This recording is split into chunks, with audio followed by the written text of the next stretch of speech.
నమస్తే, welcome to mega 9 TV. నేను సిరాష్. దేశంలో బంగారం ధరలు విపరీతంగా పెరిగిపోతున్నాయి. బంగారం కొనాలంటే భయపడేటువంటి పరిస్థితి వస్తుంది. బంగారం కొనాలి అంటే వచ్చినటువంటి సీజన్ చూసి లాస్ట్ కొన్ని మంత్స్ నుంచి చాలా మంది బంగారం వైపు మొగ్గు చూపటం లేదు. కానీ ఇప్పుడు వెండి ధరలు కూడా బంగారంతో నేను కూడా ఉన్నానని పోటీ పడుతున్నాయి. వెండికి కూడా టైం వచ్చేసింది. దేశంలో వెండి ధరలు విపరీతంగా పెరిగిపోతున్నాయి. ఒకటి కాదు, రెండు కాదు. ఇదే సంవత్సరం జనవరిలో ఉన్నటువంటి వెండి ధర ఒక్కసారి మనం చూసుకుంటే 86,000 రూపాయల వరకు ఉన్నటువంటి వెండి ధర దాదాపు ఇప్పుడు డిసెంబర్ నాటికి 2,14,000. జనవరిలో ఉన్నటువంటి 86,000 రూపాయలకు సంబంధించినటువంటి వెండి ధర ఇప్పుడు 2,14,000 రూపాయలకి సంబంధించినటువంటి పరిస్థితి వరకు వచ్చింది. ఒక్కసారి ఎందుకు వెండి ధర విపరీతంగా పెరిగిపోయింది అనేటువంటి అంశాన్ని మనం పరిశీలించే ముందు దేశంలో ఉన్నటువంటి ప్రధాన నగరాల్లో వెండి ధరలు ఎంత ఉన్నాయో ఒకసారి చూసుకుందాం. ఢిల్లీతో పాటుగా ముంబైలో 2,14,000 రూపాయల కేజీ వెండి ధర పలుకుతూ ఉంటే, అదేవిధంగా హైదరాబాద్లో, చెన్నైలో ఉన్నటువంటి ధర ఒక్కసారి చూసుకుంటే 2,26,000 రూపాయలు ధర పెరుగుతుంది. ఎందుకు వెండి ఒక్కసారిగా ఇంత భారీ స్థాయిలో పెరగడానికి రీజన్ ఏంటి? దేశంలో రూపాయి విలువ బలహీనపడడం కీలకమైనటువంటి కారణమా? స్టాక్ మార్కెట్లో ఉన్నటువంటి అనిశ్చితి కూడా దీనికి ప్రధానమైనటువంటి కారణమా? అదేవిధంగా ప్రపంచ దేశాల మధ్య ఉన్నటువంటి అనిశ్చితి కూడా దీనికి కారణమవుతుందా? దేశంలో బంగారం ధరలు పెరిగిపోయినాయి. చాలా మంది ఏం చేస్తున్నారంటే బంగారం ధర విపరీతంగా పెరిగిపోయింది కాబట్టి వెండి వైపు మొగ్గు చూపుదాం, సో వెండి కూడా వాల్యుబులే కాబట్టి చిన్న చిన్న ఫంక్షన్స్లో ఈరోజు మారుతున్నటువంటి పరిస్థితి ఉంది కాబట్టి వెండి వైపు మొగ్గు చూపినటువంటి పరిస్థితులు కనబడింది. చాలా మంది ధనవంతులు ఇప్పటి వరకు బంగారాన్ని పెట్టుబడిగా పెట్టేసి ఉన్నటువంటి డబ్బుతో ఇంట్లో పెట్టుకోకుండా, బ్యాంకులో పెట్టుకోకుండా వడ్డీలు అనేటువంటి అంశాన్ని పక్కన పెట్టేసి బంగారాన్ని ప్రధానంగా ఒక పెట్టుబడిగా పెట్టేసేవారు. ఉన్నటువంటి డబ్బులు పెట్టేసి బంగారాన్ని కొనేసేవారు. కానీ ఇప్పుడు వెండి కూడా పెట్టుబడి పెట్టాల్సినటువంటి పరిస్థితుల వైపు వస్తున్నాయా? 2025లో చూసుకుంటే 25 క్యారెట్ల బంగారం ధర 10 గ్రాములకి 1,34,000 రూపాయల వరకు పెరిగింది. అంటే వెండి ధర పనితీరు మాత్రం చాలా కీలకంగా మారిపోతుంది.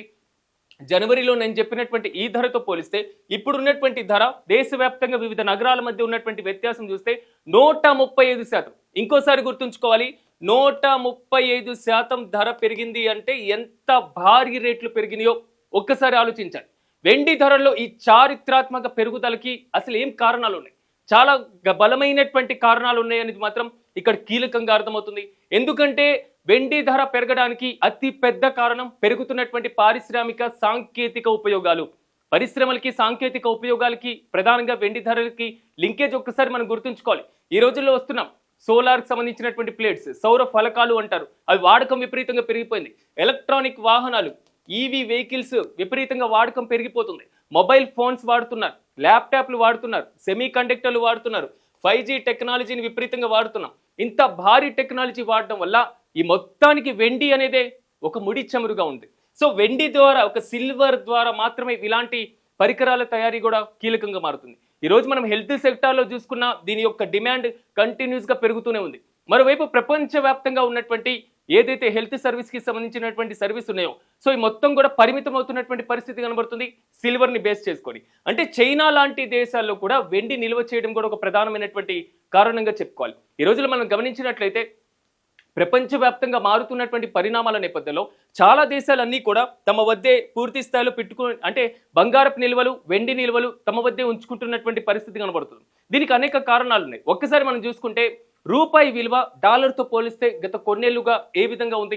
పీక్స్లో పెరుగుతూ ఉన్నటువంటి పరిస్థితి కనబడుతుంది. ఒక్కసారి నేను క్లియర్గా ఎక్స్ప్లెయిన్ చేసేటువంటి ప్రయత్నం చేస్తాను. రూపాయి విలువతో పోల్చుకున్నప్పుడు ఆటోమేటిక్గా డాలర్ విలువ విపరీతంగా పెరిగిపోతున్నటువంటి పరిస్థితి కనబడుతుంది.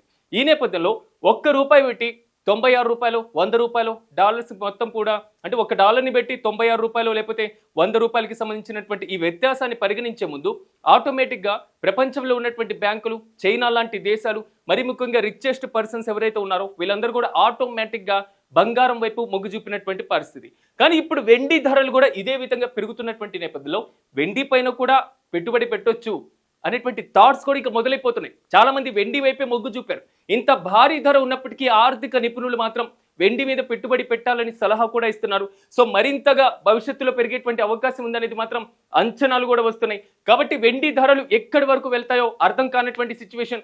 2,14,000 వరకు వచ్చినటువంటి పరిస్థితుల్లో రానున్నటువంటి జనవరిలో ఆల్మోస్ట్ సంక్రాంతి లాంటి ఫెస్టివల్స్ వస్తూ ఉంటాయి ఇండియాలో. సో విపరీతంగా కొనుగోలు విపరీతంగా పెరుగుతుంది. కొనుగోలు శక్తి ఆటోమేటిక్గా పెరిగిందంటే సప్లై తక్కువగా ఉన్నటువంటి నేపథ్యంలో డిమాండ్ ఎక్కువగా ఉన్నటువంటి పరిస్థితుల్లో ఆటోమేటిక్గా ధరల స్థాయి కూడా విపరీతంగా పెరిగేటువంటి అవకాశం ఉంటుంది. ఎప్పటికైనా డిమాండ్కి సప్లైకి ఉన్నటువంటి వ్యత్యాసం కూడా మనకు కీలకంగా ఉంటూ ఉంటుంది. కాబట్టి ఇక్కడ ప్రధానంగా ఒక్క విషయాన్ని మనం గమనించాలి. ప్రపంచ దేశాల యొక్క ఆర్థిక అనిశ్చితి, రూపాయి విలువ యొక్క పతనం, దేశంలో వెండి వాడకం విపరీతంగా పెరిగిపోవడం, కాబట్టి బంగారానికి ఆల్టర్నేట్ వెండి అనుకునేటువంటి సందర్భం, ఈ మొత్తం మిక్స్ చేసుకొని మాత్రం ఇప్పుడు వెండి మన ముందు చుక్కలు చూపిస్తుంది. ఖచ్చితంగా 2,14,000 నుంచి 2,50,000 వరకు ఫ్యూచర్లో వెళ్ళినా మనం ఆశ్చర్యపోవాల్సినటువంటి అవసరం లేదు. కాబట్టి ఆర్థిక నిపుణులు చెప్తున్నట్లుగా వెండి వైపు పెట్టుబడి పెట్టేటువంటి వారు కూడా ఒకసారి ఆలోచించాల్సినటువంటి అవసరం ఖచ్చితంగా ఉంటుంది. బంగారపు ధరలకి నేనేమైనా సాటా, నేను పోటీ ఇవ్వనా అనేది మాత్రం వెండి ప్రధానమైనటువంటి లక్ష్యంగా మాత్రం ప్రెజెంట్ కనబడుతుంది. కాబట్టి రాను రాను రోజుల్లో వెండి ధరలు మరింత పెరిగేటువంటి అవకాశం ఉంది అనేది మాత్రం వాణిజ్యవేత్తల దగ్గర నుంచి వస్తున్నటువంటి వాదన. చూద్దాం వెండి ధరలు ఎంతవరకు పెరుగుతాయో. మీరు కూడా మీ ఏదైతే నగరాల్లో, మీ టౌన్లో ఉన్నటువంటి వెండి ధరలను కామెంట్స్ రూపంలో తెలియజేయండి. అదేవిధంగా ఈ వీడియోకి సంబంధించినటువంటి డౌట్స్ ఉన్నా వెంటనే కామెంట్స్ బాక్స్లో తెలియజేయండి. అట్ ద సేమ్ టైం వెండి ధరల పెరుగుదలకు ప్రధానమైనటువంటి కారణాన్ని కూడా, మీ అభిప్రాయాన్ని ఇక్కడ తెలియజేయండి. సో ఇలాంటి అంశాలతో మళ్ళీ కలుద్దాం. చూస్తూనే ఉండండి మెగా 9 టీవీ.